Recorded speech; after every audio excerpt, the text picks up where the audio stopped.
ሲጀምር ካንግ ከ3 ዓመት በፊት አዲስ ያገባት ሚስቱን በመኪና አደጋ እንዳጣት እናያለን። አደጋውን የደረሰችው ሴት ያለምንም ጉዳት በነጻ ስትወጣ ካንግ እጣ ፋንታ እሷን ትቶ ሚስቴን ለምን ወሰደብኝ እያለ ይናደዳል። ከ3 ዓመት በኋላ የዛች ሴት ታናሽ እህት ዶሊ በእሱ ድርጅት ውስጥም ለስራ መወዳደሯንና ታላቅ እህቷ ትዋን ደግሞ ሞግዚት ሆና እየሰራች እንደሆነ ሲያውቅ የበፊቱን እንዴቱ ይቀሰቀስበታል። ትዋንን ለማግኘት በማሰብ አካል ጉዳተኛ የሆነችው ታናሽ እህቱን ምክንያት በማድረግም እህቴ በጥሩ ሁኔታ የሚንከባከባትን ታማኝ ሰው እየፈለግኩ ነው፣ የምታውቂው ሰው ካገኘሽ ንገሪኝ፣ ይሄም በዚህ ድርጅት ውስጥም ለሚኖርሽ የወደፊት ትልቅ እድል ጥቅም ይኖረዋል። ስላት በአዲሱ አለቃዋ ጥሩ ስም ማግኘት የፈለገችው ዶሊ እየሳቀች ታላቅ እህቴ እኮ የህፃናት ተንከባካቢ ነች፣ አሁኑ ደውላታለሁ አቶ ካንግ። ከዛም ወጥታ ለትዋን ስትደውልላት እሷም አይሆንም ዶሊ፣ አሁን አዲስ ስራ መስራት አልፈልግም። እሷም ግራ ተጋብታ ካንግን ወደ ቤታቸው በመውሰድ እህቷን በአካል እንዲያሳምናት ወስደዋለች። ትዋንም ካለችበት ስራ የተባረረች ሲሆን ወደ ቤት የተመለሰች ያለ ሁለት ሰዎች መንገድ ዘግተው ዝተውባት እጇ ተጎድቶ ነበር። ከዛም ያለን የፍቃድ ቤቴ ውስጥ ምን ታረጋለህ ስትለው ካንግ የተጎዳውን እጇን እያየ ተጎድተሻል፣ እንድረዳሽ ፍቀጅልኝ ቢላትም እሷ ግን እዚህ መገኘት አልነበረብህም። ካንግ ከመሄድ ይልቅ የእህቱን ፎቶ አውጥቶ እያሳያት እህቴ እንድትንከባከብልኝ ይፈልጋለሁ፣ በአመት 1 ሚሊዮን ለመክፈል ፍቃደኛ ነኝ፣ በእግሯ እንድትሄድ ከረዳሻት ደግሞ የ50 ሚሊዮን ተጨማሪ ቦነስ ሰጥሻለሁ። ይህ ስምምነት እውነተኛ አይመስልም፣ ምን ለማድረግ እየሞከርክ ነው? ከዚህ በፊት ብዙ ተንከባካቢዎችን ቀጥሬ ነበር፣ ለእህቴ ሲባል ይሄ ዋጋ ለን የሚገባ ነው። በመጀመሪያ ሄደሽ እህቴን ያት፣ ከዛ ትወስኛለሽ ሲላት ዶሊም እህቴ እባክሽ ሞክሪ፣ ህይወታችን ይቀየራል ብትላትም እህቷ ግን አሁንም በማመንታት ተጨማሪ ጊዜ ያስፈልገኛል፣ አሁን መልስ አልሰጥህም። ካንግ ቢናደድም በግድ ፈገግ እያለ የድሯ ተንከባካቢ ስራውን ስለለቀቀች በፍጥነት መልስ እንድትሰጭኝ እፈልጋለሁ። ሊወጣ ሲልም ዶሊ እራት አብረህም ብላ ስትጋብዘው እሱም ወደሆኑ ተስማምቶ ደስ ይለኛል፣ ወደ ኩሽና ገብቼ ያበስላለሁ በማለት ቀጥታ ወደ ኩሽና ይገባል። ዶሊም ሂጂ እርጂው እንጂ እያለች እህቷን ከሱ ጋር ያስተጋፋት፣ ሁለቱም በድንገት ይጠቃቅፋሉ። ካንግም ደህና ነሽ ስላት ቶሎ ወደ ትዋ ጋር ዞራ ምን እያደረግሽ ነው? ለምን ትገፍኛለሽ? እያለች አስተቆጣት። ኩሽናችን በጣም ትንሽ ነው፣ የካንግን ጥያቄ ብትቀበይ ወደ ሌላ ትልቅ ቤት እንዘዋወራለን እያለች አስታማረር። ዝም በይ። ምግብ እየበሉ ያለ ካንግም ህይወታችሁ እንዴት ነው በማለት ጠይቃቸዋል። ዶሊም ከባድ ነው ብላ ተመልሳለች። ካንግ ከሄደ በኋላ ትዋን ይሄ ሰው በጣም እንግዳ ነው፣ ከሱ ጋር ራቂ፣ ጭራሽ አትቅረቢው። ነገር ግን ቤት እንደደረሱ የሆኑ ሰዎች ገንዘባችንን እንስጡን እያሉ ወደ ውስጥ በግድ ሲገቡ ካንግ ደርሶ ሰዎቹ እንደበድባቸዋል። በዚህም እሱ ራሱ ይጎዳና ትዋን ተቀመጥ ቁስል ልሰርል በማለት አስለታለች።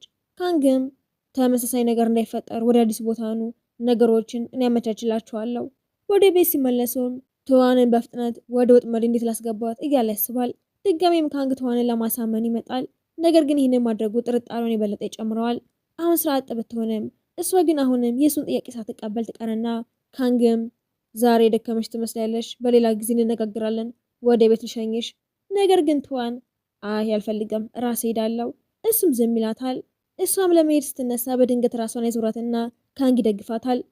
ራስሽን አታጨናንቂ፣ ወደ ቤትሽ ልውሰድሽ። ቤት ወስዷትን በጥሩ ሁኔታ ይንከባከባታል። በዚህ መሀልም ዶሊ ወደ ቤቷ ስትገባ ታያቸውና ተመልሳ ልትወጣ ስትል እህቷ ተመለሽ እንጂ የት እየሄድሽ ነው ስትላት ካንግም እሷን መምጣቷን አይቶ እኔ ልሂድ በቃ ብሎ ይወጣል። ከመሄዱ በፊትም አሁን የሆነው እንዳትረሺው ይላትና ዶሊ በጉጉት ምኑን የማትረሳው እያለች ስጠይቃትም ካንግ እንደወጣ የቤቷ አከራይ ከቤቴ ይወጡልኝ፣ አሁኑኑ ልቀቁ በማለት ላይ ያስወጣቸው ይመጣል። እሷም እያለቀሰች እኔ ምንም የማልጠቅም ነኝ፣ 3 ስራዎችን አጣው፣ አሁን ደግሞ እህቴም ልትወጣ ነው ብላ ታሟራለች። ሁለቱ የሚያደርጉትን አጥተው ያለ ዶሊ የካንግ አፓርትመንት እኮ አለ ትላትና በመጨረሻም ወደ አፓርትመንቱ እንዲዘዋወሩ ያደርጋል። ዶሊ ቦታውን አይታ ይሄ ቦታ በጣም ያምራል እያለች ቤቱን የተዘዋወረ ታየዋለች። ትዋን ደግሞ የቤቱን ክራይ ከፍልሃለሁ ስትለው ካንግም የቤቱን ነገር በውሉ ውስጥ ከተዋለሁ፣ እህቴ እንደገና እንድትራመድ ከረዳሽኝ ቤቱንም እሰጥሻለሁ። ይህንን በመስማቷ እህቴ በፍጥነት ተስማሚ ብላ ትገፋፋታለች። ነገር ግን ትዋን በጥርጣሬ የእውነት ምን እየፈለክ ነው? ሁሉንም ነገር ለእህቴ ስል የማረጋው ብሏት ይወጣል። በቀጣይ ቀንም በስራ ቦታ ካንግ ሁኔታችሁ እንዴት ነው? አዲሱ ቤት ተመቻችሁ? በማለት ዶሊን ጠይቃታል። ትዋንም ስራ አጥ መሆኗን ያቅና ወደ አፓርትመንቱ ሲሄድ እሷም ምን እያደረክ ነው? ለምን መጣ? ትናንትና አበባ ማምጣት ስለረሳሁኝ ዛሬ ላካክስ መጣው። ደህና ነሽ? ህመምሽ ተወሽ ብሎ ይጠይቃታል። ትዋንም አንገቷን ትነቀንቃለች። ቁርስ ልሰራልሽ ፈልጋለሁ። አይ አያስፈልግም ብላ ታስቆመው ስትልም እሱ ምን ቢላታል። ሰርቶ ሲጨርስም እየበሉ ካንግ ትዋንን ሲያፈጠባት የምር አበባ ለማድረስ ብቻ ነው የመጣኸው ብላ ጠይቀዋለች። ስራ አጥ ስለሆንሽ በጣም ተጨንቄ ነበር። ትናንትና ደግሞ ጥሩ ሁኔታ ላይ አልመሰልሽኝም ነበር። ትንሽ ከተቀመጠ በኋላ ለመሄድ ሲነሳ እሷ የምትሸኛው ስትል ማንም ሰው እንዲበድልሽ አልፈቅድም፣ ላስቸግርህ አልፈልግም፣ በማድረጌ ደስተኛ ነኝ፣ በእኔ እንደምትጠራጠሪ ማውቃለሁ። እረ እንደዛ አላሳውኩም፣ ሀሳብሽን አልቃወምም፣ ነገር ግን እውነተኛነቴን እንድታይ ይመኛለሁ። እህቴንም እንድትረጅልኝ እፈልጋለሁ። እህትህን በእውነት የምወዳት ይመስላል። እኔም አንተ መጠቀም አልፈልግም፣ እህትህን ለማየት እመጣለሁ ስትለው ካንግ በጣም ደስ ብሎት አመሰግናለሁ በማለት ወዲያውኑ ያቅፋታል። ሁሉም ነገርን በትክክል በቅድ መሰረት ይሄድለታል። አጋጣሚውን ተጠቅሞ በመኪና ይዘዋት እየሄደ ለእናቱ ይደውላትና ዛሬ አንድ አስፈላጊ እንግዳ ይዤ እመጣለሁ ተዘጋጂ ብሎ ሲነግራት እጮኛው ከሞተች በኋላ ካንግ ወደ ቤት ሴት አምጥቶ ስለማያውቅ ደስ ይላታል። ካንግ ከተዋን ጋራ ብቻውን የመሆን እድል ስላገኘ እዚህ ሰላም ታገኛለሽ በማለት ከእሷ ጋር ፊልም ለማየት ሙሉን ሲኒማ ቤቱን ይከራየዋል። ከዛም ትዋን ወደ ውጭ ስትወጣ አንዲት ድሮ የምታውቃት ሴት ትመጣና ስደበድባት ካንግ እያየ ከመርዳት ይልቅ ቆሞ ይመለከታታል። ምክንያቱም ከ3 ዓመታት በፊት የካንግ እጮኛ በስተት ትዋንን ገጭታት ሞታ ነበር። ስለዚህም በጣም ይጣላታል። ትዋንን በጣም በደከመችበት ሰዓትም አይዞሽ ነው ያለው በማለት ለሕፃናት ይመጣል። ከዛም አዲስ ልብስ ሊገዛላት ይወስዳትና ትዋን የልብሱን ዋጋ አይታ ስታመነታ ዋጋው አስፈላጊ አይደለም በማለት የዋጋ መለጠፊያውን ቀዶ ወዲያውኑ ሊከፍል ይሄዳል። እሷን በድንጋጤ ስታየው እሱ ግን ፈገግ ይላል። እሷን ወደ ቤት ሲያመጣትም ካንግ ዛሬ ፍቅረኛውን ያመጣል ብለው ቢያስበውም ለእህቱ ተንከባካቢ ብቻ ትሆናለች ብለው አልጠበቁም ነበር። ሁሉም ሰው ይህንን በመስማቱ ቢያዝንም ነገር ግን ካንግ በእራት ጠረጴዛ ላይ በጥሩ ሁኔታ ሲንከባከባት በማየቷ እናቱ በመካከላቸው የሆነ ነገር እንዳለ እርግጠኛ ትሆናለች። ስራ መቼ ለመጀመር አሰብሽ ብላ ስጠይቃት ካንግም አሁንም ከኔ ጋር አልተስማማችም፣ ለዚህ ነው ሙሉ ቤተሰቤ እንድታገኝ መጣኋት። ከዛም ወደ ትዋን ዞሮ ቤተሰቤ እንዳልጠላሹ አስባለሁ። እንዴ ለምን ጠላችኋለሁ? እንደዛ ከሆነ የእህቴ ተንከባካቢ ለመሆን ተስማሚ ይላትና እሷን በቤቱ ያሉትን ሁሉንም ሰዎች እያፈረ ታያቸዋለች። ከዛም እህቱ ትዋን እንዳየዋት ወዲያውኑ ልጃታለሁ፣ እዚህ መታ ብትሰራ በጣም ጥሩ ይሆናል። ትዋንም ሁሉም ሰው በተስፋ ሲመለከታት ታያለች። ስለዚህ እስማማለሁ፣ የእሱም የእቅዱ የመጀመሪያ እርምጃው ይሳካል። በልታ እንደጨረስን ሁለታችንም ውሉን ወዲያውኑ እንፈርማለን። ሁሉም ሰውን ውል ለምን እያለ ይገረማል። ምክንያቱም ከዚህ በፊት ያሉ ተንከባካቢዎች ውል ፈርመው ያውቁም ነበር። እሷም ግዴታ ውል መፈረም አለብኝ ስትል ካንግ ሁሉም ሰራተኞች ውል መፈረም አለባቸው፣ ይሄም ለሁለታችንም ጠቃሚ ነው። በዚህ መንገድ ያለምንም ምክንያት አትባረሪም። በተጨማሪም ለ1 ዓመት ወይም ከዛ በላይ እንደምትሰሪ ማረጋገጥ አለብሽ። በካንግና በቤተሰቡ ጫና ስርም እሷ ሙሉ ለመፈረም ትስማማለች። ነገር ግን ውሉ እንደተፈረመ ካንግ ሙሉ በሙሉ ወደ ሌላ ሰው ይቀየራል። ካንግም ትዋን ወደ ቤቷ ወስዷት ዛሬ በጣም ደክሞኝ ነበር፣ ነገር ግን ዛሬ የእህቴ ተንከባካቢ ለመሆን ተስማማሽ። በየቀኑ እንደማሽ ማሰቤ አሁን ድካም አይሰማኝም። በቃ አሁን ወደ ቤት ሂድ። እሺ ነገ ልወስድሽ እመጣለሁ። እንዴ ለምን? ወደ እኔ ቤት መዘዋወር አለብሽ። እህቴ በየቀኑ ሕክምና ታገኛለች። ከዚህ በፊት የነበሩ ተንከባካቢዎች በሙሉ በእኔ ቤት ይኖሩ ነበር። ቤተሰቤን ጠልተሽ ነው ማምጣት የማትፈልጊው? አይ ዶሊ ብቻዋን ቤት ስለምትቀር እሷን ብቻው ላለመተው ነው። ዶሊ እኮ ትልቅ ሰው ናት። ለእህትሽ ትንሽ የግል ነፃነትን ስጫት እንጂ። በነጋታው ትዋን ከወንድሙ ጋር አስታውራይቶ ሲናደድ ወንድሙ ነገሩን ለማብራራት ቢሞክርም ካንግ ግን እሷ የኔ ናት እንዳትነካት ብሎ ትዋንን እጇን ይዘዋት ይሄዳል። በመንገድ ላይም እኔ እዚህ የመጣሁሽ የእህቴ ሞግዚት እንድትሆኝ እንጂ ከወንዶች ጋር እንድትሽኮረመም አይደለም ብሎ ሲጮህባት ትዋን በቁጣ በጥፊ ትመታዋለች። ካንግ ተናዶም ይጮህባታል። ወደ አባቱ ቤት ተመልሶ ለመኖር ይወስንና ቤተሰቦቹ በደስታ ሲቀበሉት እሱ ግን ትኩረቱን በሙሉ ትዋን ሊያደርጉት ነበር። አንድ ምሽትም ትዋን እህቷ ዶሊን በስልክ ማግኘት አቅቷት በጭንቀት ስታለቅስ የካንግ ወንድም ሊረዳትና ለሕፃናት ሲል ካንግ ይደርሳል። እሱም ወንድሙን ገፍትሮት ከእሱ ጋር እንዳለሽ ብዬሽ ነበር፣ ስራሽን አትርሺ ብሎ ጮህባታል። ወንድምየውም አስተሳሰብህን አስተካክለው እንጂ ቢሎም ካንግ ግን ትንሽ ዘግይቼ ቢሆን ኖሮ ምን ልታረጉ ነበር ብሎ ወንድሙን ይወቅሰዋል። እሷም ዝም በል ብላ ብትጮህበትም ካንግ በቁጣ ተሞልቶ ወደ መኪናው ይዘዋት ይሄዳል። በመኪና ውስጥ ትዋን እያለቀሰች እህቷን እየፈለገች እንደነበረ ስትነግረው ካንግ ወዲያውኑ ደውሎ እህቷን በሰላም እንዳለች ያረጋግጥላታል። ትዋንም ከእህቷ ጋር ተነጋግራ ስታለቀስ ካንግ ሚስቱ በሞተችበት ወቅት የተሰማውን ሀዘን ያስታውሳል። ከዛም ወደ ትዋን ተጠግቶ ከኔ ቅፍ ውጪ ማንም እንዲያቅፍሽ አልፈልግም ብሎ ግንባሯን ይስማታል። ካንግ በጥላቻና በበቀል የተሞላ ቢሆንም በውስጥ ባለው ስሜት መሸነፍ ይጀምራል። ትዋን ከእሱ ለመራቅ ብትሞክርም እሱ ግን በሐሰተኛ ራሱን የመግለጽ መንገድና ስለሞተችው ሚስቱ በማንሳትም የእሷን ድጋፍ ለማግኘት ይሞክራል። ነገር ግን አንድ ምሽት መጠጥ ጠጥቶ በመምጣትም እሷ ላይ ሲጮህባት በንዴት በጥፊ ትመታዋለች። የካንግ ወንድም ዶ ደግሞ ወደ ቤት ተመልሶ ትዋንን አይቶ በውበቷ ሲሳብ፣ ካንግ ግን በዚህ ዓለም ውስጥ ያለችውን ማንኛውንም ሴት መንካት ትችላለህ፣ እሷን ግን በጭራሽ እንዳትነካት ብሎ ያስጠነቅቀዋል። በመጨረሻም የካንግ እናት ትዋን እንድትዝናና አስተነግራት ካንግ ትዋንን ይዞ ወደ አውሮፕላን በመሳፈር ከድሮ ሚስቱ ጋር ይኖርበት ወደ ነበረ ውብ ቪላ ይወስዳታል። እዛም አብረው ምግብ ሰርተው ከተመገቡ በኋላ በምሽት በመዋኛ ገንዳው አጠገብ ተቀምጠው ካንግም ሚስቴ ከሞተች በኋላ ማቀፍ የምፈልጋት ብቸኛዋ ሴት አንቺ ነሽ እያላት ልትሄድ ስትልን በክርክር መሃል ሁለቱም ወደ ውሃ ውስጥ ወድቀው አብረው መጫወት ይጀምራሉ። በቀጣይ ቀን ጠዋት ካንግ የተፈጠረውን ነገር ሁሉ በቀላሉ ረስቶት ክፍሉ ሲገባ ትዋን ግን በተፈጠረው ነገር ተጸጽታ ይሄ መሆን አልነበረበትም ስትል እሱ ግን አስበውበትን አደረገው ይነግራታል። ከዛም ቦርሳውን አውጥቶ 200 ሺህ በቂሽ ነው ብሎ ገንዘብ ሊሰጣት ሲል እሷ በቁጣ በጥፊ ትመታዋለች። ካንግ ግን እኔ ላንቺ ያነስኩብሽ እንጂ አልበዛሁብሽም ብሎ ሲያፌዝባት ትዋንም እንደዚህ የምታረገኝ ቆይ ምን አድርጊ ነው ብላ ብታለቅሰም እሱ ግን ምንም ሳይመስለው ልብሷን ቀይራ እንድትወጣ ያዛታል። ካንግ ሚስቱን ያጣበትን የበቀል ንዴትን ለማብረድ ሲል በእህቷ ለመበቀል ያስብና የትዋንን እህት ወደ ቤቱ ይጋብዛታል። እሱም ዶሊን በትዋን ፊት መንከባከብና ማሹፍ ይጀምራል። ትዋን ዶሊን እንዳይቀርባትና እህቷን በበቀሉ ውስጥም እንዳይካተቱ ታስጠነቅቀውም ካንግ ግን አንቺ የኔ ሰራተኛ ነሽ ልታዥኝ አትችይም፣ በፊት እወድሻለሁ እንከባከብሻለሁ ያልከኝ ወዴት ሄደ? ቆይ እስከ መጨረሻው ድረስ አላስመልጥሽም ብሎ ገፍትሯት ይወጣል። ከጥቂት ጊዜ በኋላ ካንግን ባዘጋጀ ቤተሰብ ድግስ ላይ ትዋን ረዊ ከተባለ ወጣት ጋር አስተጫፍራ አይቶ በቅናት ይናደዳል። ረዊ ለትዋን ያለውን ፍቅር ሲገልጽም ካንግ በንዴት ተሞልቶ ትዋን እየጎተተ ይወስዳታል። ከዛም ሚስቱ ወደ ሞተችው መቃብር ወስዶ ሚስቴን የጎዳሽ ገዳይ ነሽ ብሎ ጮህባታል። ትዋን ምንም ብታስረዳውም ሊሰማት አልፈለገም ነበር። በዚህ ምክንያትም ትዋን ከ3 ዓመት በፊት በደረሰው አደጋ ምክንያት ይህንን ሁሉ እንደሚያደርግባት ስትረዳ የምር ሚስቴን የጎዳሁት እኔ እንደሆንኩኝ ካሰብክ እንደዚህ መኖር ስለሰለቸኝ ግደለኝ ስትለው እሱም ከኔ ጋር እዚህ መኖር አለብሽ ሲገፈታትራትም ትወድቅና መቃብሩ ራሷን ይመታታል። ከዛም በፍጥነት ወደ ሆስፒታል ወስዳትና ትዋን ስትነቃ ነፍሰ ጡር መሆኗን ታውቃለች። ዶ ለወንድሙ ሊነግረው ሲለም ትዋን ግን ለካንግ እንዳይነግረው ትለምነዋለች። በዛው ሰዓትም ካንግ ወደ ውስጥ ሲገባ ሁለቱ ተቀቅፈዋቸውና ወደ ውስጥ ገብቶ መጮህ ይጀምራል። በሌላ ቀንም ካንግ የሞተችውን ሚስቱን የምትመስል ሊታ የምትባል ሴት ያገኛል። ወደ ቤት ይዟት ሄዶም ለሁሉም ሰው ሲያስተዋውቃቸው ሚስቱን በጣም የምትመስል ሰው በመኖሯ ማመን ያቅታቸዋል። በእራት ሰዓትም ካንግ ሊቷን መንከባከብ ሲጀምር እህቱ ደግሞ መታገስ አቅቷት ማንኪያዋን ጥላ መብላት አልፈልግም። ካንግን ባልተለመደ ባህሪዋ ሲቆጣት እህቱ በንዴት ለሰራተኛዋ ሄደሽ ትዋንን ጥሪልኝ፣ ዶ ግን አትራብሿት ታዋ ትረፍ ሲል ወንድሙ ትዋን እንደዚህ ጠብቃት ሲያይ ለሰራተኛዋ አሁኑኑ ወደዚህ ጥረት ብላ ይዛታል። እሷም መታ ምን እንድሰራ ትፈልጋላችሁ ብላ ካንግን ስጠይቀው እህትየዋም ከኔ ጎን ተቀመጪ፣ እናቱም ትዋን የቤተሰባችን አካል ናት ብላ መናገር ስትጀምር ካንግ ተናዶ ብዙ ዋጋ ትስጧት፣ እሷን የቀጠርኳት ረዳት ብቻ ናት። ዲዮ ተናዶም ከመጠን በላይ ትሄድ። አባቱ የሁለቱ ወንድማማቾች እንዲረጋጉ ይነግራቸዋል።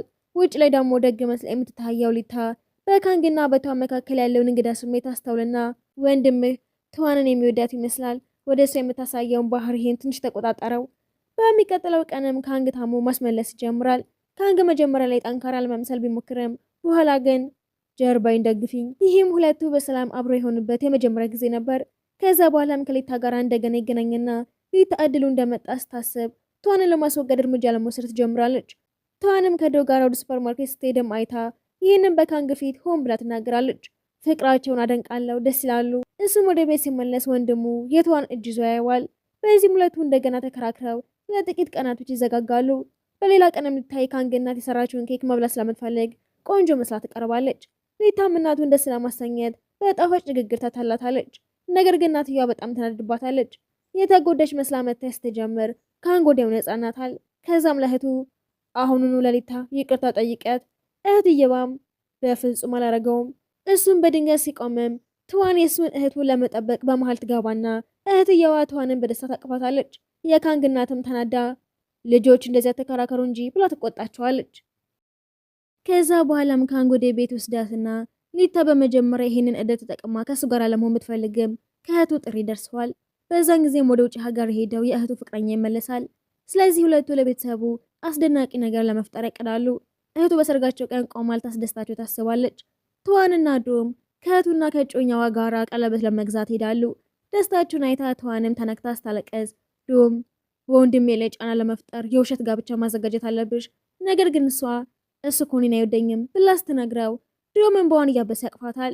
ነገር ግን ሊታ ይሄንን ቀርጻ ወደ ካንግ ትልከዋለች። ካንግን በንዴት የመጣና እጇን ይዞ እየጎተተ ከዶ ጋራ በጣም በጥሩ ሁኔታ ትሆኛለች፣ ከኔ ጋራ ግን ታስቸግሪያለሽ ቢላትም እሷ ግን ገፍትራው ትሄዳለች። በነጋታም ካንግ ከሊታ ጋራ ለመብላት ወደ ውጭ ሄዱና እሷ የምታውቀውን የፊት ቀዶ ጥገና ባለሙያ ስታየው ፈርታ ወዲያውኑ ወደ መታጠቢያ ቤት ሄዳለች። ከዛም በኋላ ሲሄዱላት ሊታ ወደ ውጭ ትወጣለች።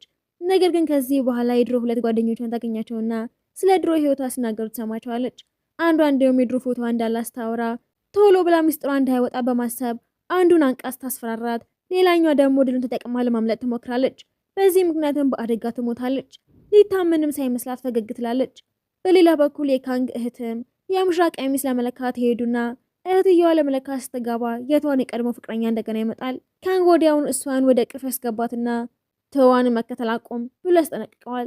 ነገር ግን የድሮ ፍቅረኛዋ ስልክ የማታነሺው ወይም መልእክት የማትመልሺው ለምንድን ነው ብሎ ተዋንን መውቀስ ጀምራል። የቷን የቀድሞ ፍቅረኛም ወደ ቀደመ ህይወታችን እንመለስ ሲል እሷም ወደ ድሮ ጊዜ መመለስ አይቻልም። እሱ ምክንያቱም ሲጠይቃትም ካንግ አሁን እሷ የኔ ፍቅረኛ ስለሆነች ነው። ከዛም አጥብቃ ይዛትና በቅርብ ጊዜ እንጋባለን። እሷም በደስታና በመገረም ታያዋለች። ነገር ግን የድሮ ፍቅረኛዋ ይህንን እውነት መቀበል አልፈለገም ነበር። ወደ ቤት ከተመለሱ በኋላም ካንግ ወደ ተዋን ክፍል ሄዶ እስካሁን ስላመሰገንሽ ነው የመጣሁት፣ ይቅርታ መጠየቅ ያለብህ አንተ ነህ። ፍቅረኛ ልታረቀኝ ሲመጣ እንደዚህ ብለህ አባረርከው እኮ ብላ ስትገፋው ይቅርታ ለመጠየቅ በፈለግሽ ጊዜ ይቀበላለሁ ይላትና ይሄዳል። እሱም ያወሩትን እያሰበ ፈገግ ይላል። ጓደኛዋ ሊታ ስንት ጊዜ ሰርጀሪ እንደተሰራች አላውቅም ብላ በቀጥታ ትናገራለች። ጸሐፊዋም ሁል ጊዜ ካንገን ስለምትወደው የሊታን እውነተኛ ፊት ለማጋለጥ ወደ ፕላስቲክ ሰርጀሪ ሆስፒታሉ ገብታ የሕክምና መዝገቧን ሰርቀዋለች። ከዛም ሊታን ማስፈራራት ትጀምርና በትግሉ ወቅትም ትወድቃለች። ተዋንም እህቷን እየፈለገች ያለ ይሄንን ታያለች። ፈርታ ወዲያውኑ እርዳታ ትጠራና ፖሊስ በፍጥነት ምርመራውን ይጀምራል። ካንገም ከእነሱ ጋር ሙሉ በሙሉ ለመተባበር ቃል ሲገባ ሊታ እየሰማች ስለነበረ እንዳትጋለጥ ትፈራለች።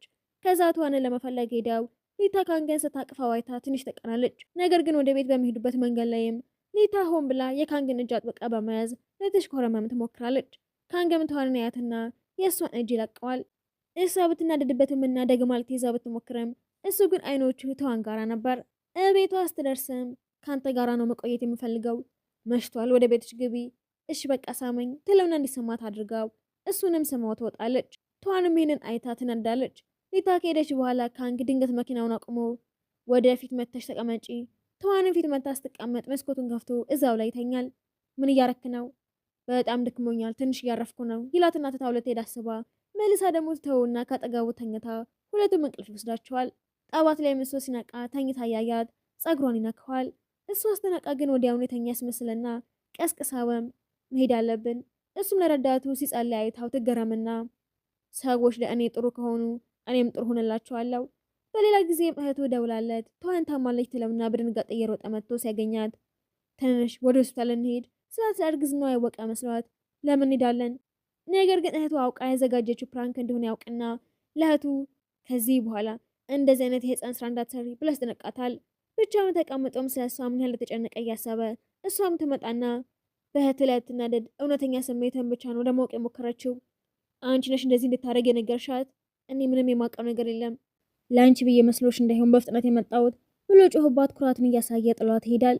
በሌላ በኩል እህቷ ዶሊ በድርጅቱ ውስጥ ሙል ስትፈልግ በጸሐፊዋ መሳቢያ ውስጥ የሚሊታን የፕላስቲክ ቀዶ ሕክምና ማስረጃዎችን በአጋጣሚ አግኝታ ይህም መጽሐፊዋ አጠራጣሪ ሞት ከሊታ ጋር የተያያዘ ሊሆን እንደሚችል ትጠራጠራለች። ዶሊ ከጓደኛዋ ጋር ወደ ቀዶ ሕክምና ክሊኒኩ ሄዳ ለማረጋገጥ ብትሞክርም ሐኪሙ መረጃ መስጠት በመከልከሉ ነገሩን የበለጠ እንዲመረምሩት ለፖሊስ ጥቆማ ትሰጣለች። በዚህ መሀልም ሊታ ከእህቱ ሰርግ በኋላ በፍጥነት እንዲያገባት ካልሆነ ግን ተስፋ ቆርጣ ወደ ውጭ እንደምትመለስ ትነግረዋለች። በዛች ምሽትም ካንግ ሀሳብ ውስጥ ሆኖ ቡና ሲያፈላ እጁን ይቀጥላል። ተዋናይቷም ለቴር ስትልም ተመልሳ በረዶ ታደርግለታለች። ሁለቱም አሁን እርስ በርስ እንደሚተሳሰቡ ይረዳሉ። ነገር ግን ፍቅራቸውን ከመግለጽ ይልቅ ተዋን ነገ የእህትህ ሰርግ ነው፣ በፍጥነት ረፍ፣ ደግሞ የሚውላችን ጊዜ አብቅተዋል። እሱም በትካዜ ቢመለከታት ምንም ሳይናገር እንድትወጣ ይተዋታል። በእህቱ ሰርግ ቀንም ካንግና ተዋን በሚዜነት አብረው ሲቆሙ የእሱ አይኖች በፍቅር ተሞልተው ነበር። በስነ ስርዓቱ ላይም የእሱ እህትና ተዋን አዘጋጅተውት የነበረው ነገር ይፋ ይሆናል። እህቱ ከተቀመጠችበት ዊልቸር በድንገት ተነስታ በእግሯ ትቆማለች። ቤተሰቡ በሙሉ በደስታና በእንባ ሆነው ሊታ ግን በቅናት ታብዳለች። ወደ መታጠቢያ ቤት በገባችበት ወቅትም ተዋን ነፍሰ ጡር መሆኗን ከጓደኛዋ ጋር አስተውላ ትሰማታለች። ሊታ በንዴት ካንግ ጋር ሄዳ አቅፋው ስለ ጋብቻቸው ስታነሳ ተዋን ደግሞ በሀዘን ተሰብራ ቦታውን ጥላት ሄዳለች። ዶሊ እና የተዋን ጓደኛ ተዋን የካንግን ልጅ አርግዛ ስለሆነ ለፍቅሯ እንድትታገል ቢመክሯትም እሷ ግን ሚስጥሩ ለካንግ እንዳይነግሩ ትለምናቸዋለች። የሰርጉ ምሽት ላይም ወደ ካንግ ጋር ሄዳ በ7 ቀን ውስጥ ለቅቄ ሄዳለሁ፣ በውል የተጠቀሰውን ቤትና ገንዘብ ደግሞ በጭራሽ አልፈልግም። በድንጋጤ ቢመለከታትም ሁለቱም የውስጣቸውን ስሜት ሳይነጋገሩ በዝምታ ብቻ ይለያያሉ። በማግስቱም ተዋን የመልቀቋን ዜና ለቤተሰቡ ስትናገር ሁሉም ሰው ይደነግጣል። በዛው ሰዓትም የካንግ ወንድም ዶ እሱና ዶሊ በሚስጥር ተጋብተው እንደነበረ ሲናገር እሱ የበለጠ ትበሳጫለች። በመጨረሻም ቤተሰቡን ተሰናብታ ለመሄድ ትወስናለች። ወንድሙም ወደ አውሮፕላን ማረፊያ ያደርሷትም የመጫወቻ ስጦታ ከመኪና ለማምጣት በሄደበትም ሊታ በድንገት መታ ተዋንን አፍና ትወስዳታለች። ወንድሙ ሲመለስም ነገሩን ተረድቶ ወዲያውኑ መኪናውን እያበረረ ይከተላቸዋል። በዛው ሰዓትም ካንግም ወደ አውሮፕላን ማረፊያ እየሄደ ነበር። ምክንያቱም ዶሊ ደውላ የጸሐፊዋ ጉዳት አድራሽም ሊታ መሆኗን ፖሊስ እንዳረጋገጠውና ተዋንም ነፍሰ ጡር ሆና ልትሄድ እንደሆነ ነግረው ነበር። ወንድሙም ከካንግ ጋር ተገናኝቶ ስለ ተዋን ሁኔታ አስረድቶት በፍጥነት እንዲደርስባት ይነግረዋል። ተዋን ቀስ ብላ ብትነቃም ነፍሰ ጡር በመሆኗ በሰውነቷ ውስጥ ግን ጭንቀት ነበረ። ሊታንም ምን ልታረጊ ነው የፈለግሽው? የካንግን ፍቅር ማግኘት ነው የሚፈልገው። ብዙ ጥሪ ያለው በአንቺ ምክንያት ነው የኔ ያልሆነው። ተዋን ልጇ እንዳትጎዳ ውስጥ ለምናት ሊታ ግን እንደ እብድ ያደርጋታል። በዛው ሰዓትም ካንግ መጥቶ ክላክስ ያደረገም ሰምታ ሊታ ትደነግጣለች። በድንጋጤዋ መኪናዋ መንገድ ዳር ላይ ከነበረው ብረት ጋር አጋጭታ እሱም አደጋውን አይቶ በፍጥነት እየሮጠ ሚስቱን አቅፎ ወደ ሆስፒታል ይወስዳታል። ቀዶ ሕክምናው ከተጠናቀቀ በኋላ እየሮጠ ሄዶ ስለ ተዋን ሁኔታ አስጠየቅ። እናትና ልጅ ሁለቱም ሰላም መሆናቸውን ሰማ በጣም ደስ ይለዋል። ከእሱ አልጋ አጠገብም አንድ ሴኮንድ እንኳን ሳይለይ ስትነቃ እሱን ልታየውም ይመኛል። ነገር ግን ተዋን ለብዙ ቀናትን በኮማ ውስጥ በመቆየቷ በሰራው ነገር ሁሉ መጸጸት ይጀምራል። ያለ እሷና ያለ ልጃችን እንዴት ልኖር እችላለሁ እያለ ሲያዘን እሷ በመጨረሻ ትነቃለች። በጭራሽ በድጋሚ እንዳትተኝ። በኋላም ከሆስፒታል የምትወጣበት ቀን ሲደርስም ባለቤቱን ለማምጣት በጠዋት ላይ ቢሄድም ተዋን ቀድማ ከሆስፒታል መውጣቷን ከእህቱ ይሰማል። መጀመሪያ ላይ ሁሉም ተመካክረው ለተዋን ያለውን ፍቅር በግልጽ ካላወጀ ድረስ አብረው በመሆን በካንግ ላይ ያቀዳሉ። ተዋን ወደ ቤት ስትመለስም በሳሎን ውስጥም በጭንቀት ይጠብቃት ነበር። ምን ያለ ተጨነቀ አስታውቅም። እሷ ወንድምህ አጠገብ ያለ አትጨነቅ። ወንድምየው ሲመጣም ተዋን ሆን ብላ እሱን እጅ ይዛ ወደ ላይኛው ፎቅ ወስዶ እንድታርፍ ያረጋታል። እህቱም ለወንድሟ እንዳዘነች ብትናገርም ለሁሉም ቃል ስለገባች ምንም ማድረግ ሳትችል ትቀራለች። በኋላም ተዋንና ዶ አብረው ሲጫወቱ ካንግ ደግሞ በቅናት ተቃጥሎ ይገባል። እሷም ልታበሳጨው ትሞክራለች። እሱ ግን ብዙ ስህተቶችን ስለሰራ እንደሆነ ይናገራል። ከዛም ተዋንን አቅፏት እባክሽ እንደዚህ አታድርጊ እያለ ስለምናት ትገፈትሯለች። ፍቅሩ እንዲገልጽላት ብታመቻችለትም እሱ ግን አሁንም እወድሻለሁ ለማለት ያምነታል። አማራጭ በማጣቷ ወደ ዶ ተጠግታ እንጋባ ስትለው ካንግ ግን ወዲያውኑ አስቆማቸው። እሷም ለምን አይሆንም ትላለ? በወድሽ ልጅ እንዳላውቃለሁ። በንዴትም የልጁ አባት ማን እንደሆነ እሷው ራሷ እንደምትወሰን ስትናገር ተስፋ ቆርጣ ይወጣል። እሷም እንደማይወዳት አስባ ታለቅሳለች። ነገር ግን ካንግም ቢሆን በከፍተኛ ስቃይ ውስጥ ነበር። ምክንያቱም ለእሷ ያለው ፍቅር ለሞተችው ሚስቱ ያለውን ታማኝነት ማጉደል እንደሆነ ተሰምቶት ነበር። የቀደመው ቀዝቃዛና ትዕቢተኛ ሰው አሁን በጣም አዛኙናል። ጥፋቱን ለማካካስ ሲልም ከእሷ ክፍል በርጋ ተቀምጦ መጠበቅ ይጀምራል። እሷም ስትወጣ አቅፏት እባክሽ አትቀልጅብኝ፣ ጥፋቴን አውቄዋለሁ፣ ይቅር በይኝ። እሷ ግን ቀደም ሲል ለምን አልወደድከኝም ነበር ብላ እያለቀሰች ትገፋዋለች። ወደ ክፍሉ አልተመለስ ስትል አቅፎ እሷና ልጁ እንደማይተዋቸው ሲናገር እወድሻለሁ ማለት ይህንን ያህል ይከብድሃል ብላ ገፍትራው ዲዮን እንደምትጣራው ትስትበታለች። ያለምንም እፍረትም አልጋው ላይ ተኝቶ ሁላችንም አብረን የምናድረው ሲል ተናደ ወደ ሌላ ክፍል ትሄድ ስትል ይይዛትና አስተጋፋው እጆቹን ወደ ላይ አንስቶ እባክሽ ይቅር በይኝ እንጂ ያልሽን ሁሉ አድርጋለሁ። ወዲያውኑ ከክፍሏም ታባረዋለች። ውጪ ተቀምጦም እየዘነበ እዛው ያድራል። በማግስቱ በከፍተኛ ትኩሳት ቢታመመም ቤተሰቡ ግን እቅዳቸውን አላቆሙም ነበር። እናቱም ጭምር ትቀላቀላቸዋለች። ተዋን ወደ እሱ ጋር መታ ምሽት ላይ ዶ ትልቅ የምስራች ይነግረናል ብላ በድል አድራጊነት ጥላው ስትሄድ በተስፋ መቁረጥ ያያታል። ምሽት ላይም ሁሉም ነገር ተዘጋጅቶ ቤተሰቡ በሙሉ የእንኳን ደስ አላችሁ ድምፅ ሲያሰሙ ካንግ ምንም የሚያውቀው ነገር አልነበረም። ከዛም ሁለቱም ኬኩ ሊቆርሱት ሲሉ ካንግ መታገስ አቅቶት በንዴት ይጮኋል። እየሮጠ መጥቶ ኬኩ እንዳይቆርሱት አስቆሟቸው። ቤተሰቡ በተስፋ አይን ያዩታል። አባቱም ድፍረት እንዲኖሩ ያበረታተዋል።